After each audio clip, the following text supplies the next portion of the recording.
Hello viewers, welcome to our citizens recipe book. இன்றைக்கி நம்ம ரொம்ப டேஸ்டியான ஸ்பெஷலான கேரளா பீஃப் பெப்பர் மசாலா எப்படி பண்ணுறதுன்னு தான் பார்க்க போகிறோம். ஸோ அதோட ப்ரிப்ரேஷன் வந்துட்டு இங்கே நம்ம டீட்டெயில்டாக கொடுத்துருக்கோம். நம்ம வீடியோவை ஸ்கிப் பண்ணாமல் ஃபுல்லாக பாருங்கள். ஸோ இதில் நாம் இன்றைக்கி தேவையான இன்க்ரீடியன்ஸ் என்னெல்லாம் அப்படின்றது தான் ஃபர்ஸ்ட் பார்க்க போகிறோம். ஸோ இங்கே நான் அதை வந்து பிக்சர் போட்டிருக்கேன். நெக்ஸ்ட்டு ஸ்லைடில் வந்து நம்ம என்னெல்லாம் தேவை, எத்தனை மெஷர்மெண்ட் தேவை அப்படின்றத டீட்டெயில் லிஸ்ட்டாக இங்கே கொடுத்துருக்கேன். ஸோ இதே மெஷர்மெண்ட்டில் நீங்கள் எடுத்துக்கோங்க. ஸோ பீஃப் வந்து நம்ம பண்ணும்போதே கேரளா பீஃப் கறி தான் ரொம்ப ஃபேமஸ் ஆனது. ஸோ கேரளாவில் பீஃப் பெப்பர் மசாலா எப்படி பண்ணுறாங்கன்றது தான் பார்க்க போகிறோம். இதுக்கு நமக்கு 1-2 பச்சை மிளகா தேவை. அது உங்களோட காரத்துக்கு ஏற்ப எடுத்துக்கோங்க. கறிவேப்பிலை, தேங்காய் வந்து ஒரு 2 டீஸ்பூன் வர அளவுக்கு எடுத்துருக்கோம். பீஃப், தக்காளி, வெங்காயம், இஞ்சி பூண்டு பேஸ்ட்டு, அதோட சின்ன வெங்காயம் ஸ்பெஷலாக நம்ம எக்ஸ்ட்ரா எடுத்துருப்போம். ஸோ இதெல்லாம் வச்சு தான் நம்ம இன்றைக்கி எப்படி பண்ணுறதுன்னு பார்க்க போகிறோம், Kerala beef pepper masala. So அதுக்கு நம்ம இது எல்லாத்தையுமே சின்னதாக இந்த மாதிரி கட் பண்ணி எடுத்துக்கலாம். தேங்காய் வந்து கொஞ்சம் உணங்கின, அதாவது காஞ்ச தேங்காய் இருந்தால் கொஞ்சம் கூட டேஸ்ட்டு கூடுதலாக கிடைக்கும். ஸோ இதை ஃபர்ஸ்ட் நம்ம பீஃப் பெப்பர் மசாலா பண்ணுறதுக்கு கோகோனட் ஆயில் தான் ரொம்ப முக்கியம். கேரளா ஸ்டைல்னு சொல்லும்போது கண்டிப்பாக கோகோனட் ஆயில் தான் வந்து நிறைய ஆட் பண்ணுவாங்க. அதுதான் இந்த பீஃபுக்கு வந்து ஒரு ஸ்பெஷல் ஃப்ளேவர் வந்து கொடுக்க போகுது. நம்ம இப்போ வந்து குக்கர் எடுத்துகிட்டு அதில் 1 டேபிள் ஸ்பூன் வந்து தேங்காய் எண்ணெய் ஆட் பண்ணியிருக்கோம். அதில் வந்து நம்ம வந்து இன்றைக்கி எடுத்துருக்கிற இஞ்சி பூண்டு பேஸ்ட்டில் பாதி இஞ்சி பூண்டு பேஸ்ட் வந்து நம்ம இப்போவே ஆட் பண்ண போகிறோம் குக்கரில். ஸோ குக்கர் வந்து இப்போ நம்ம இன்னும் அடுப்பில் வைக்கல, அதுக்கு முன்னாடி நம்ம பண்ணுறது தான் இது எல்லாமே. ஸோ பீஃப் வந்து நம்ம இன்றைக்கி 1/2 kg எடுத்துருக்கோம். இந்த பீஃபில் வந்துட்டு தண்ணி இல்லாமல் பீஃபை வந்து நம்ம இந்த குக்கரில் இப்போ ஆட் பண்ண போகிறோம்.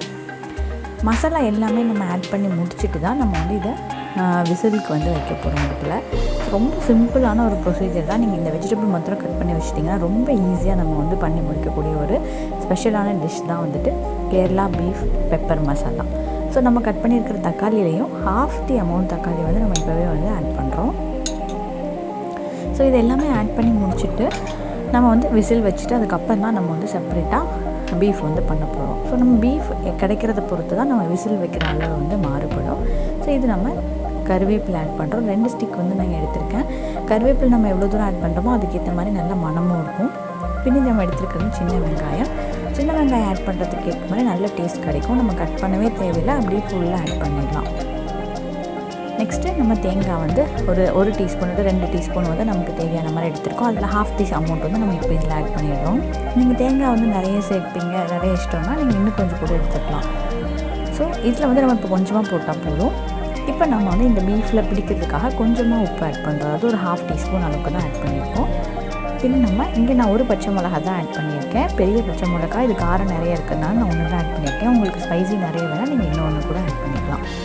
ஸோ இதில் நம்ம மெயினாக பெப்பர் பவுடர் வந்து ஆட் பண்ண போகிறோம். பெப்பர் மசாலான்றதுனால 1 டீஸ்பூன் வந்துட்டு பெப்பர் வந்து நம்ம இங்கே ஆட் பண்ணுறோம். அதோட சில்லி பவுடரும் ஆட் பண்ணுறோம். ஸோ 1 டீஸ்பூன் சில்லி பவுடரும் ஆட் பண்ணிக்கோங்க. ஸோ நம்ம வந்து அதில் மெயினாக அடுத்து மல்லிப்பொடி ஆட் பண்ணுறோம். அதுவும் 1 டீஸ்பூன். ஸோ இது வந்து காரம் எவ்வளோ அதிகமாக இருக்குன்னு பார்த்துக்கோங்க. நெக்ஸ்ட் இது வந்து நம்மளுடைய கரம் மசாலா, அதுவும் 1 டீஸ்பூன் நம்ம இப்போ ஆட் பண்ணியாச்சு. ஸோ இதெல்லாம் ஆட் பண்ணதுக்கப்புறமா கொஞ்சமாக வந்து நம்ம மஞ்சள் பொடி வந்து ஆட் பண்ணுறோம். எப்போவுமே எதில் மிளகாய் பொடி ஆட் பண்ணாலும் அதோட மஞ்சள் பொடி சேர்க்குறது குடலுக்கு ரொம்ப நல்லது. ஸோ இப்போ மஞ்சள் பொடி வந்து ஒரு 1/4 டீஸ்பூன் ஆட் பண்ணிக்கணும். இது எல்லாத்தையும் நல்லா வந்து நம்ம மிக்ஸ் பண்ணுறோம். நல்லா மிக்ஸ் பண்ணி கொடுத்துருங்க, மசாலாலாம் தனித்தனியாக இல்லாத மாதிரி. ஸோ இதில் பச்சை மிளகா ஆட் பண்ணுறோம், பெப்பர் ஆட் பண்ணுறோம், அதோட மிளகா பொடியும் ஆட் பண்ணுறதுனால நீங்கள் வந்து காரம் எப்படி சாப்பிட்றீங்கன்றதுக்கு ஏற்ற மாதிரி வந்து நீங்கள் எடுத்துக்கோங்க. ரொம்ப ஸ்பைஸியாக தான் இருக்க போகுது இது பெப்பர் மசாலான்றதுனால. உங்களுக்கு பெப்பர் மட்டுமே செப்பரேட்டாக வேணும், எனக்கு மிளகா பொடி வேண்டாம் அப்படின்னு சொன்னால் கூட ஆப்ஷனல் தான், நீங்கள் வந்து அந்த மாதிரி பண்ணிடலாம். ஸோ இப்போ நம்ம இதை மூடி அப்படியே விசில் வைக்க போகிறோம். அதுக்கப்புறமா நம்ம வந்து மசாலா பண்ணுறதுக்கான பாத்திரம் வந்து நம்ம எடுத்துக்கலாம். நான் இங்கே மண்சட்டியில் தான் பண்ண போகிறேன். அதில் ஃபஸ்ட்டு 1 டேபிள் ஸ்பூன் எண்ணெய் ஊற்றி, எண்ணெய் சூடானதும் ஒரு 1/2 டீஸ்பூன் to 1 டீஸ்பூன் கடுகு வந்து நீங்கள் பண்ணிக்கலாம். நம்ம வந்து இன்றைக்கி நான் பீஃப் வந்து ஒரு 5 to 6 விசில்ஸ் வந்து வைக்க போகிறேன் ஹை ஃப்ளேமில். ஃபஸ்ட்டு ஃப்ளேம் மட்டும் ரொம்ப சிம்மாக வச்சுட்டு ஒரு விசில் வைக்கிறேன். அதுக்கப்புறமா வந்துட்டு 5 விசில் வந்து நான் ஹை ஃப்ளேமில் வச்சு வைக்க போகிறேன். உங்களோட பீஃப் வந்து நீங்கள் எடுத்துக்கிற பீஃப் வந்து ஒருவேளை ரொம்ப டெண்டர் பீஃபாக இருந்துச்சுன்னா அதுக்கேற்ற மாதிரி விசில் கம்மி பண்ணிக்கோங்க. இப்போ இதில் ஒரு 1/2 டீஸ்பூன் வந்து பெருஞ்சீரகம் ஆட் பண்ணியிருக்கோம். ஸோ இது வந்து நல்லா ஃப்ரை ஆகிடுச்சு. இப்போ நம்ம ரிமைனிங் வச்சுருக்கிற தேங்காய் கட் பண்ணி பீசஸாக வச்சுருக்கோம் இல்லையா, அதை இதில் ஆட் பண்ணி நல்லா ஃப்ரை பண்ணணும். ஸோ ஆக்சுவலி கேரளா பீஃபில் வந்துட்டு இந்த தேங்காய் வந்து ரொம்ப ஒரு ஸ்பெஷல் இன்க்ரீடியன்ட். இந்த மாதிரி சின்னதாக கட் பண்ணி அதுவும் கொஞ்சமாக உணங்கி போன தேங்காய் தான் வந்து ஆட் பண்ணுறாங்க. அதில் வந்து நம்ம இதை ஆட் பண்ணிவிட்டு ஜஸ்ட்டு அந்த தேங்காய் நல்லா ஃப்ரை ஆகணும். அப்புறமா நம்ம கட் பண்ணி வச்சுருக்கிற பெரிய வெங்காயத்தை அதில் ஆட் பண்ணிக்கலாம். இந்த மாதிரி ரொம்ப சின்ன சின்னதாக கட் பண்ணிக்கோங்க, லென்த்தியாக கட் பண்ணி வச்சுக்கோங்க லாங்கிட்யூடு நல்லா.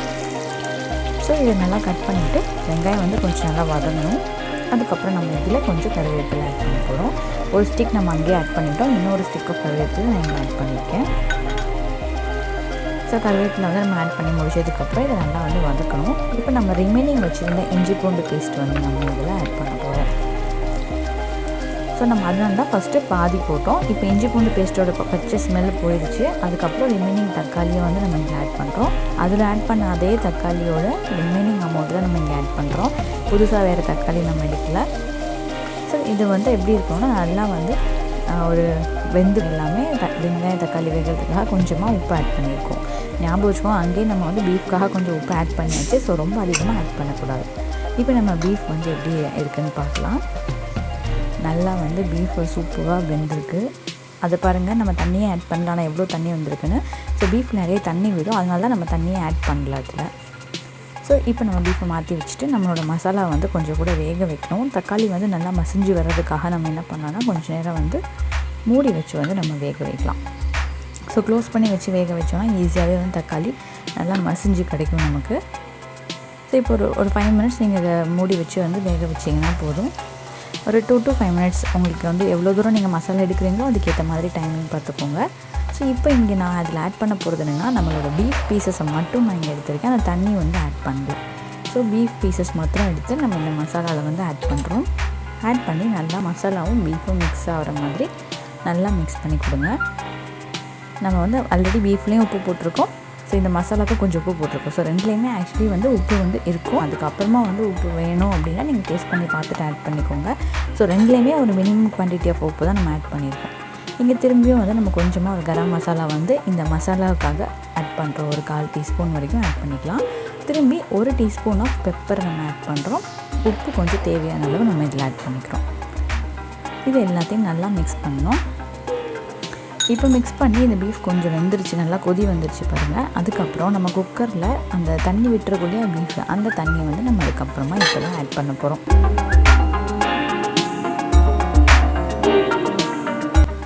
இந்த தண்ணி நம்ம ஆட் பண்ணி முடிச்சுட்டு அந்த தண்ணி வற்றுற அளவுக்கு நல்லா வந்து கொதிக்க விடணும். உங்களுக்கு ட்ரையாக வேணும்னா நீங்கள் நல்லா கொதிக்க விட்டு அந்த தண்ணி வற்றுற வரைக்கும் வைக்கலாம்.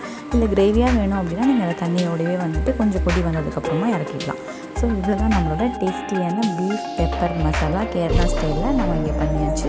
இதே மாதிரி உங்கள் வீட்லேயும் நீங்கள் ட்ரை பண்ணி பாருங்கள். நம்ம வீடியோ பிடிச்சிருந்தால் உங்கள் ஃப்ரெண்ட்ஸ் அண்ட் ஃபேமிலிக்கு ஷேர் பண்ணுங்கள். நம்ம சேனல் சிட்டிசன்ஸ் ரெசிபி புக்கை மறக்காமல் சப்ஸ்கிரைப் பண்ணுங்கள். அண்ட் இந்த டிஷ்ஷை பற்றின உங்கள் கமெண்ட்ஸை எங்களுக்கு கமெண்ட் பாக்ஸில் போஸ்ட் பண்ணுங்கள். தேங்க்யூ ஃபார் வாட்சிங்.